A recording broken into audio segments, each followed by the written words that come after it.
guys, this is my $18 grocery haul. I took advantage of dollar days and stocked up on some items. I went to Thrifty Foods as well as Fairways because both stores had different really good deals for $1. So I will start off with Thrifty Foods. I got almost everything was $1. I stocked up on some of these large cans of tomato sauce, just the Compliments brand. There's 680 mils, so over 2 cups.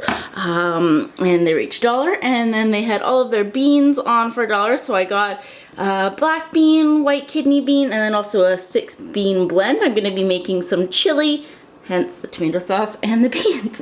And then I also got sour cream, light sour cream, that was on sale. And then also the baby carrot packs. They were on sale for $1 day, so I got 2 of them. I'm gonna be making some steamed carrots and roasted carrots, as well as just having some as snacks. That's why I got 2.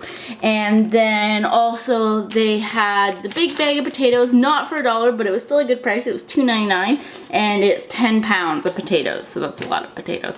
And then I also got bananas, not on sale, but they were $1.50, and I needed bananas. So then I went to Fairway Market, and they had ambrosia apples on for $1 a pound, and then also pears. I forget what kind of pears they are, but so I got 2 of those.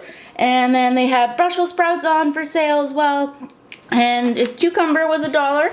And then Dan wanted spaghetti. It was not $1, but it was $1.39 or something, so not that bad a price. So I'm pretty impressed with everything that I got for $18. I do still have some lettuce left over, as well as milk I had to get a couple days ago because I ran out, so that's why that's not included in this. But not bad, and hopefully I can stretch this over the course of a week. Plus, I mean, the potatoes will stay even longer. And yeah, that's what I got.